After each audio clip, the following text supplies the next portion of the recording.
you doing? You're so cute. Mwah. Love you. Hi guys, so today I thought I would share with you I cannot think with you here.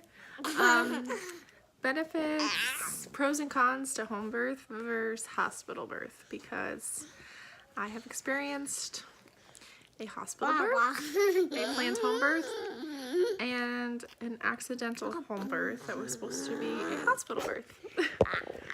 This little guy was my planned home birth. So I am not a health professional, I'm not a midwife, I'm not a doctor. This is just 100% my opinion, what I've learned from my births, and if I can help anybody out there, that's all I want to do. So if you have any questions, please just leave a comment or message me, find me on Instagram at Plant-Based Homemaker, and I'd love to chat because it's just so confusing out there. I know there's so many voices telling you to do this, do that, and ultimately you just need to listen to what's right for you. So I'm just gonna start by sharing a little bit of my story. So my first birth, I was 24, and I know, I just felt like I was very like uneducated. I didn't really know much about the whole like about birth. I didn't know much about what to expect. All I knew was that my mom had hospital births and she had them without pain medication, and that was literally all I went off of. I didn't do any classes. I really didn't prepare at all. All I did was like, okay, I'm pregnant, let me like Google an OBGYN, and that's what I did, and that's who I saw for my pregnancy. And it just felt very impersonal the whole time. It was like a group of midwives, and they had, I think there were 6 in the group, and so each week I would see a different one, and so I never really got to spend that much time with them. They spent on average like 5 to 10 minutes with me, and that was it. And I still even remember like the first visit, I didn't get to see the doctor. She was at a birth, which, you know, that's fine, but I just remember them asking me like, was this a planned birth? And to me that was just like so rude, because I'm sure to some people, you know, they want to discuss that kind of thing, but that would just seem like more of the focus of it. It was just like, is this a planned birth? Were you trying to get pregnant? Stuff like that. And I don't care whether I was trying to get pregnant or not. Like, this is a baby I'm gonna keep, and I have no intention of getting rid of it. So I don't know, I just kind of feel like that set the tone for the entire like pregnancy. And every time I went to see them, it was just like 5 minutes, in and out real quick, and I never felt like they remembered me from the week before. Even when I was seeing them like every single week towards the end of the pregnancy, I just didn't feel like they even remembered me or knew who I was or anything. So when I finally labor started at 39.5 weeks, and I woke up in the morning, my water had broke, and I was like really unsure of what to do, so I just called the number right away, and they told me, because I wasn't having any contractions, to just wait and come in around 1 o'clock, 2 o'clock, something like that in the afternoon. So I did that, and went in, and they like put a monitor on me to see if I was really having contractions, checked to make sure it was really amniotic fluid, and then I was admitted to the hospital. But she even was like, you can go home, grab your bag, you don't need to like rush over or anything. And so I think I'd already had my bag, so we just went right to the hospital because it was only like 5 minutes from home. And so I knew my husband could just run home if he needed to grab anything. And when I got there, I just remember feeling really uncomfortable at the hospital, even though it's more of like a natural hospital. Like, they definitely focus more on like, I don't know, I'd always heard that it was more natural, that they have a very low rate of C-sections and all that kind of stuff, and they're more like, more for natural type births. But that's not really how I felt when I got there. Maybe this was my fault because I never toured the hospital, I never asked questions really much. I just was kind of like, this is what you do, and I didn't really know what to expect. And so we got there, and I remember like, they're like, here, this is your gown, here's your room. And I did have a private room, which was nice. So I put the gown on, and then I was just kind of like, okay, what do I do now? And then the nurse came in, and she was like, okay, so let me ask you like 25 questions. It was just like so many questions while I'm trying to like, the contractions had picked up a little bit. I'm trying to like breathe through them, a little bit uncomfortable, especially because my water had broke. So I feel like that was more of why it was painful. And this was at like 3 o'clock in the afternoon probably. and I just remember going through all these questions. I'm like, why am I answering these questions? I guess it's just like a hospital thing. And she left, and my mom was there and my husband, and I just kind of remember feeling like, okay, like what do I do now? So we like walked the halls a little bit, you know, just kind of like not knowing what to expect or what to do. And then they started, like the contractions started picking up, and then I just remember being really uncomfortable, feeling like I couldn't even walk. I didn't know how to handle them because I was so unprepared, and I just started getting like afraid. Fear definitely started taking over, and I got a birthing ball, tried to bounce on that, but I didn't really know what to do. I was just so out of my element because I was at the hospital. I was uncomfortable. It was my first birth. I was uneducated. I didn't know what to expect. And I think the doctor came in sometime and talked to me. I don't really remember. I just remember later on, it was like 6 o'clock maybe, the contractions were getting more intense. I was just kind of laying in bed, and they were like, okay, well, it's about time to start you on Pitocin because you've only dilated to like a 6. Yeah, it was a 6 at like 6:30. And so that's what we're gonna do. If you have any objections, let us know. Or we're just like, no, that's fine, I guess. You're the doctor, you know what's best for me. So they started me on Pitocin, you know, put an IV in and all that stuff.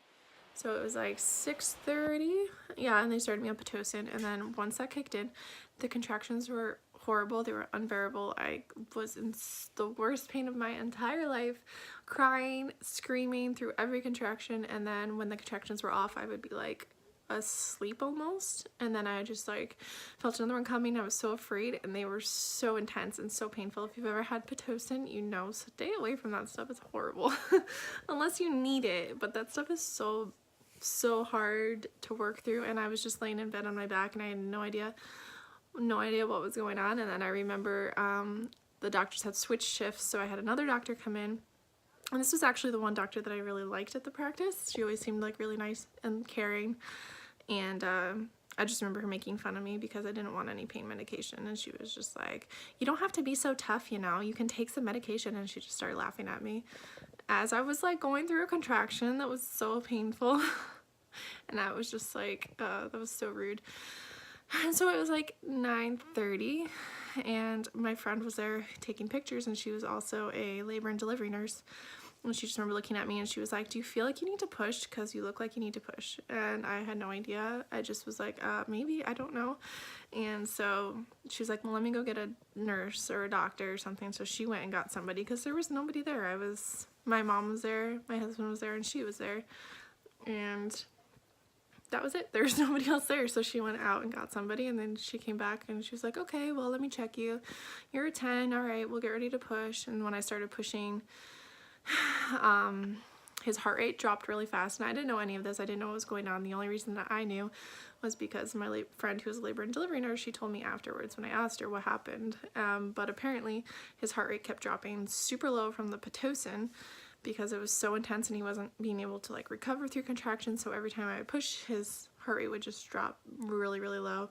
And I was about ready to get a C-section. They were like prepping me for a emergency C-section, but the doctor gave me an episiotomy, and I was able to push him out in like 3 pushes. Once I figured out how to push, it was just, I pushed him out quick. It was like scary. I remember thinking about pushing and just be like, this is really scary. Like, I don't know what I'm doing. But then when I realized, I was just like, okay, I'm gonna push, because the harder I push, the faster this is over, and then the faster he's out. So I just pushed as hard as I could, and she gave me an episiotomy, which I didn't feel because there was Novocaine and everything, so that wasn't too bad. But then he was out, and I couldn't hold him. He went right over to like get checked out and stuff, so I didn't even hold him for like 5 to 10 minutes. And I just remember being so disconnected from it because I was in so much pain, and I was just like the worst pain of my life from that Pitocin, and from having my water broke, and from the fear of not knowing what's gonna happen. Okay, so that was my first birth. And the second birth, I went to the same practice, same group of midwives, because again, I didn't know where else to go. I didn't know what to expect, so I went with them again, and you know, same thing, see me for 5 minutes, 10 minutes every visit, and never felt like I could ask questions, and never felt like they had answers to any questions that I asked them. It was just kind of like rest more and rest more and suck it up, basically. So my daughter, she came around was again 39.5 weeks. And I remember like the night before she was born, it was like 11:30. I was kind of having trouble sleeping, and then I realized that I was getting like a little bit of pressure, a little bit of contraction feeling in my stomach every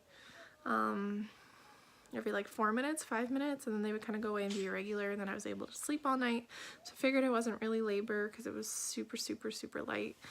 Now this was only like, she was born 18 months after I had my first baby, my son. So everybody kept telling me, oh, the second babies, they come super fast, be prepared. And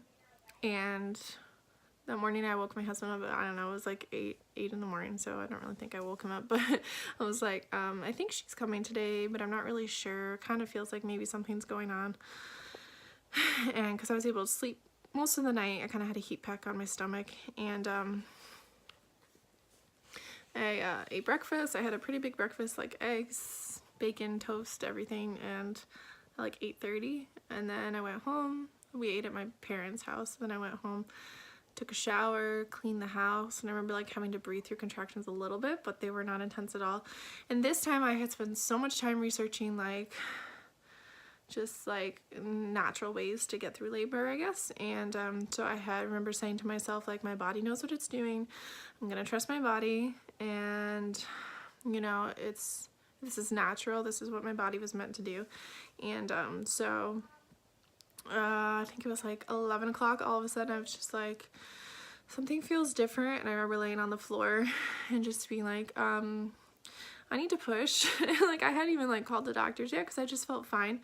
And I think most of it was because I was so afraid of going to the hospital and having to go through Pitocin again and being made fun of and going through the contractions and feeling so out of place that I was just putting off as long as possible having to go to the hospital. And the contractions were extremely manageable. They were not strong at all. Like, I was able to clean the house and just keep going, and I didn't even feel like a need to slow down. I was just fine.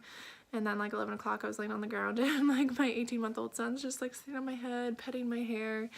And I told my husband, I was like, I think I need to push. And he's like, what? Are you kidding me? So he ran our son up to my parents' house because they live next door. And I think when he came back, I was sitting on the toilet, and he's like, what do you want me to do? And I was like, well, I don't know. And so he called 911, and it was like, when I told him that I had to push, I had like 5 minutes, like just gotten off the phone with my midwife, and she was like, yeah, sure, come on in. Sounds like you're ready to be admitted. And I remember that was a hard phone call because I was like, they had picked up the contractions. I assumed I was going through transition then, you know, like 7-8 centimeters, and it got really intense really fast. And so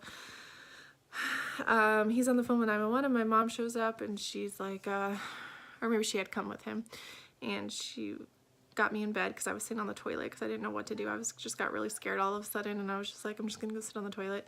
And so they're like, okay, come on, just come sit on the bed if you can. And he just called 911, so the ambulance was on their way, and she just kind of came flying out in like 2, maybe 3 pushes. And I did tear that time because she just came out so fast. I couldn't even hold her in if I wanted to. And so my husband caught her and then like 5-10 minutes later, all the EMTs and 20 state troopers showed up. Okay, like 10 state troopers. There was like 15 people surrounding me in my bed, and I just had a baby, and I was uncovered, and they got to ride an ambulance, me and Rosie, to the hospital, which was 5-10 minutes away. So that was my second birth, which was a planned hospital birth. Ended up being an unassisted home birth, pretty much on the phone with 911. Delivered our baby with my husband and my mom. Okay, so my third birth, I was like, I very strongly did not want to go through that again. I didn't want to go through, like, with my second baby, I was already like kind of thinking about home birth because I'd watched a bunch of like documentaries, like The Business of Being Born, and I listened to podcasts from the Birth Hour. And, you know, I was just kind of like kept getting that feeling of like, I want to have a home birth, but it's still kind of scary. We should probably still do it at the hospital, you know, because the hospital is where you're supposed to go to have babies, right? So my third birth was a planned home birth with a midwife. And let me tell you, from walking into Whitney's office when I finally went and saw her at, I think I was like 12 weeks, 14 weeks the first time I went and saw her, because I just kept putting it off and I didn't know who to call, and I just didn't want to like call the wrong people, and I was just really nervous about finding the right midwife, and I didn't really feel like going through like all those appointments again, because it's a lot. And so I just kind of put it off for like the first trimester, and then I ended up calling her and going, and it was just, the atmosphere was completely different. It was like she spent like 45 minutes to an hour with me and her like assistant, just answering any questions that I had, going through everything, doing the blood work right in her office, and I didn't have to go anywhere.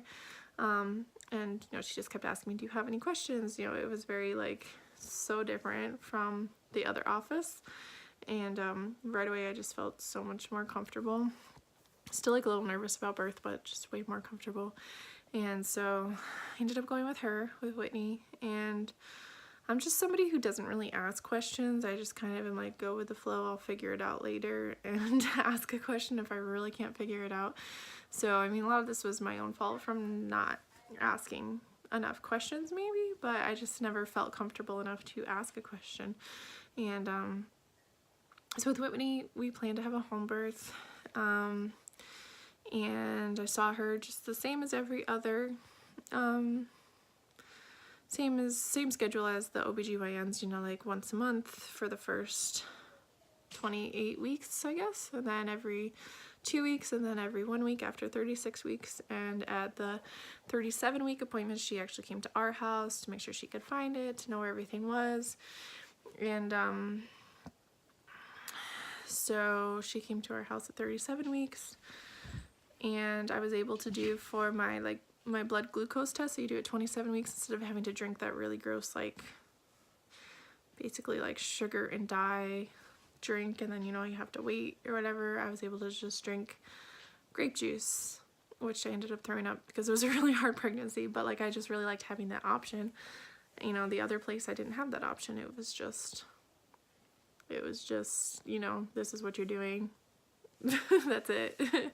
And no alternatives basically. So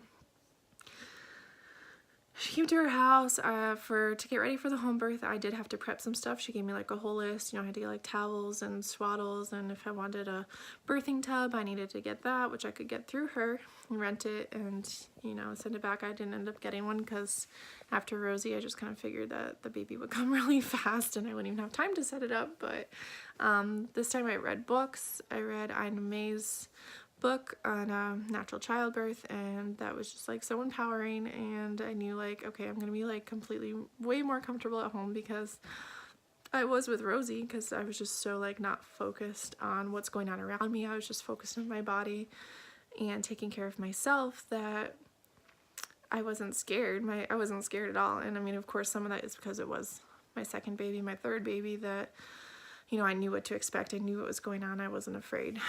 And so with him, labor started a little bit different. It was still 39.5 weeks, but with Silas, it was for like 3 days I'd have Braxton Hicks. Very strong, very on and off, very like uncomfortable. And of course everybody was afraid because they thought I was gonna have the baby again on my own. So I remember it was a Friday night and my husband wanted to go to New York City, which is a 2-hour drive, and he wanted to go, and I was like, no, I don't think you should go because I think this baby is gonna come soon. So he's a little bit annoyed at that, but he ended up staying home. And thankfully, because around, I don't know, 8 o'clock, 8:30, I was sitting on the couch, and then just remember thinking like I'd been having contractions all day long, nonstop, just very like irregular. And around that time, like 8:30, I just remember sitting on the couch and just being like, something's different. I don't know what's different, but something's different. So I got up and took a bath, texted my midwife, told her what was going on, that I was like timing all the contractions on my phone, and I just told her like, hey, you know, I just want you to know I've been having lots of contractions. And she was like, okay, well, try to take a bath, try to, you know, have a glass of wine. I don't drink, so I didn't, but, you know, just see if you can go to sleep, see if a bath helps. And so I got up and went to bed, and like 11, I woke up because I was just like felt a contraction, and like a surge of something came out. And So I woke up real fast and there was like blood all over me, blood everywhere, which is a little bit scary because, you know, you never really know what's going on. And so I told Miss Dale and I went to the bathroom, told my husband, and he called the midwife and she was like, okay, on my way over. And she and her assistant came. I think they were at my house within half an hour, 45 minutes. And I was just like, I'm not gonna be able to sleep. Like, I know it. So she checked me and she was like, okay, well, you know, I don't remember where I was, but I knew that I was dilated a little bit. And that was the only time she checked me the whole time, which was super nice. And so she checked me, they got all their stuff together, we like talked for a little bit, and then she basically just went to sleep on my couch. You know, she was there, I think mostly because she knew that my mom mostly was so nervous about having this baby super fast again. And so she had all of her stuff, she was ready to go, and her assistant just kind of checked on me and Silas every like hour. She'd come and she would just put a little Doppler on my belly and listen to him, and it was so unintrusive. And then she would just kind of go take a nap on the couch. My husband fell asleep, he slept most of the night, and my contractions started to get a little bit more. I just kind of paced the house all night, made myself some tea, and just kind of walked back and forth, and still bleeding the whole time.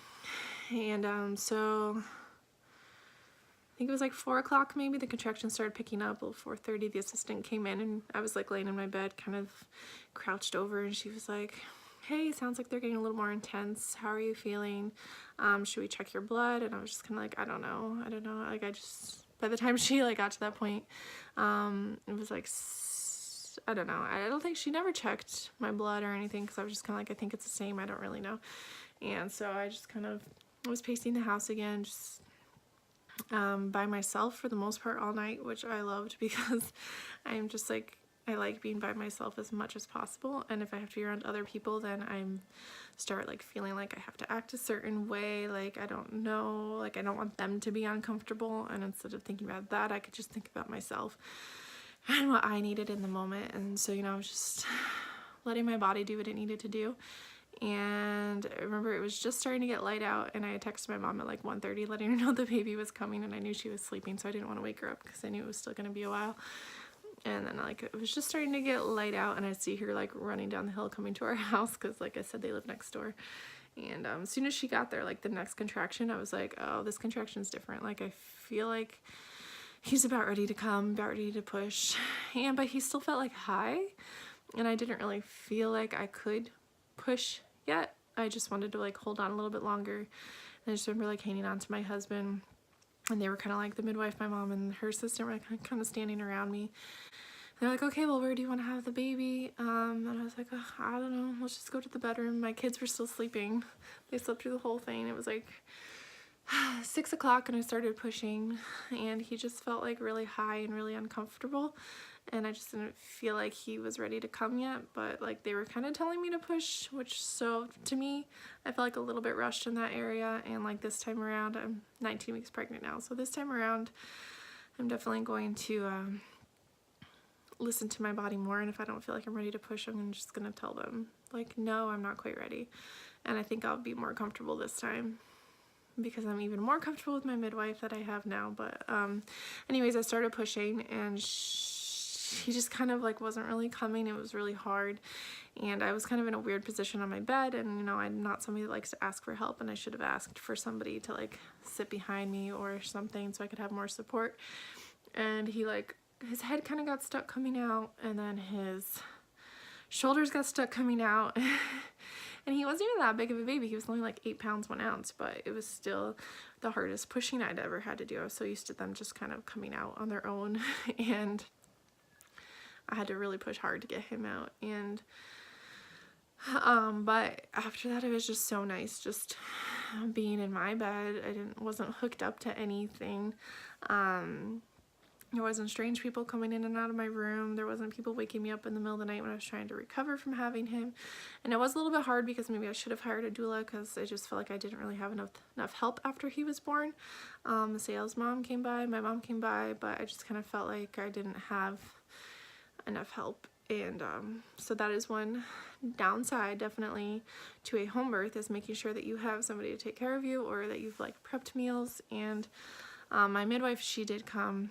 She came she stayed for like 3-4 hours that day, and then the next day she came and checked on us, and I think the next day she came and checked on us, and then it was like maybe 3 days later, 5 days later she came. So she came to our house maybe like 5 or 6 times postpartum.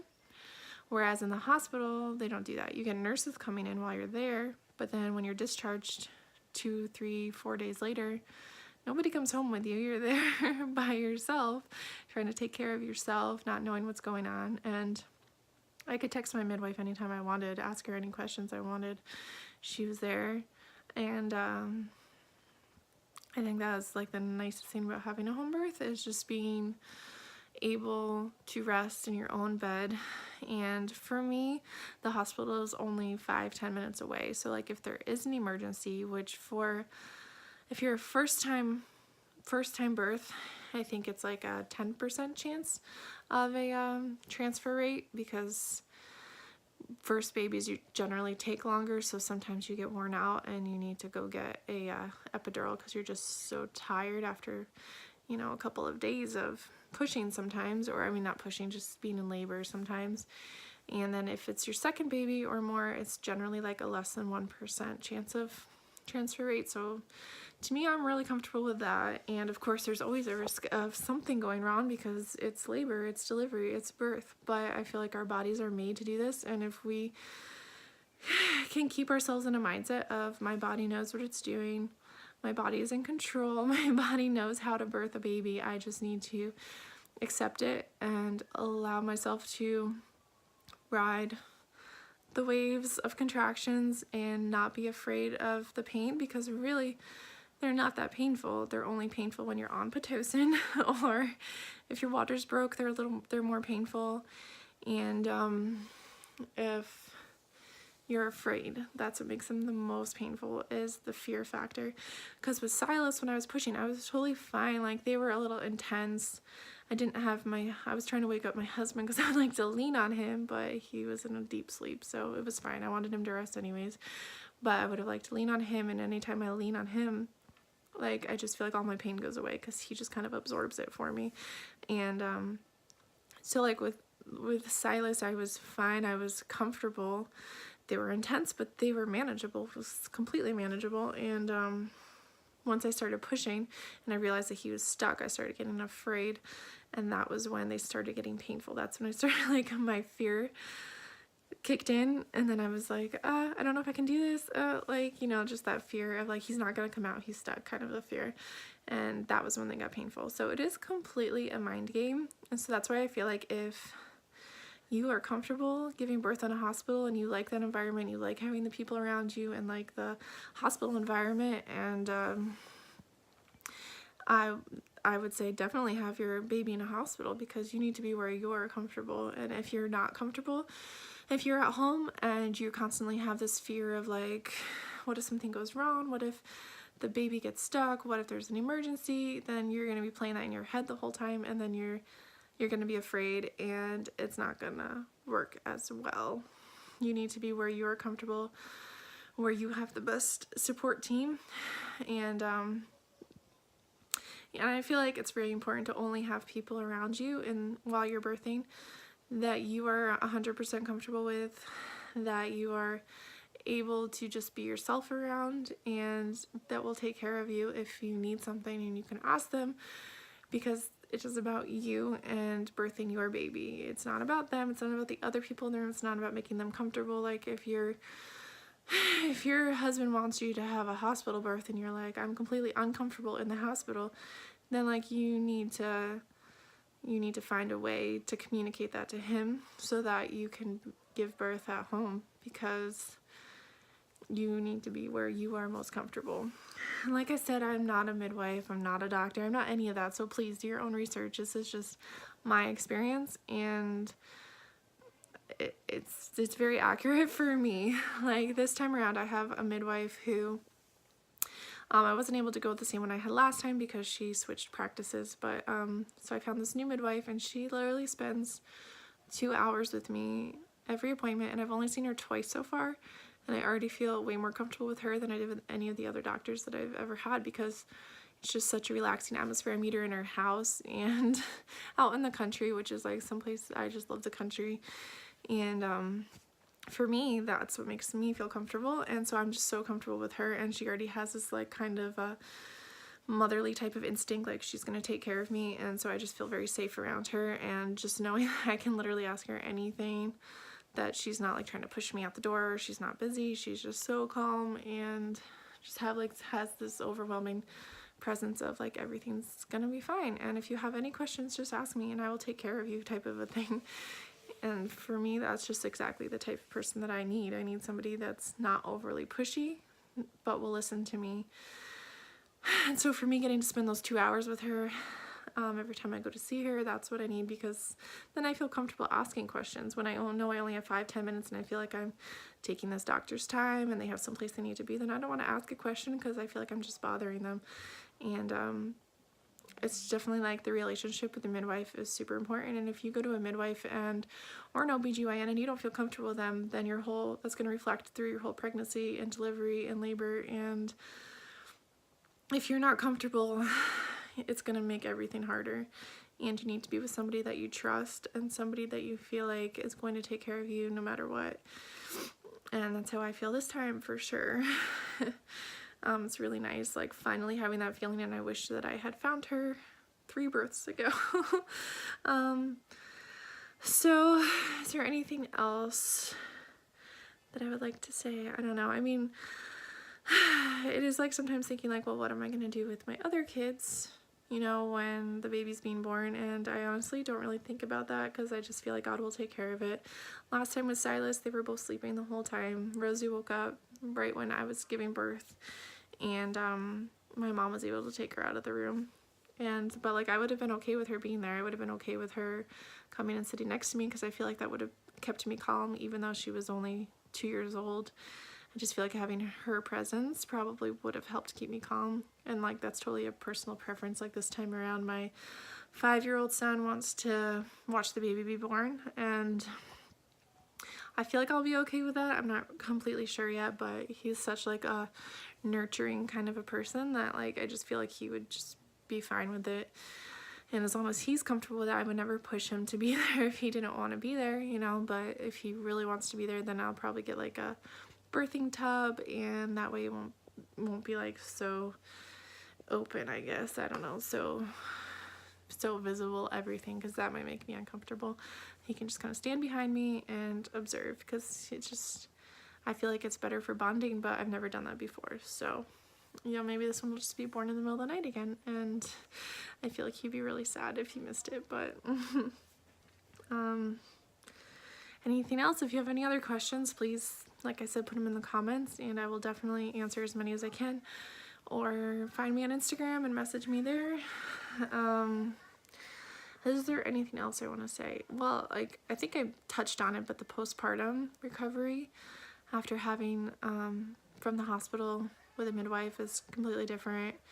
It's actually taken care of with a midwife, whereas in the hospital you're just kind of like, go fend for yourself.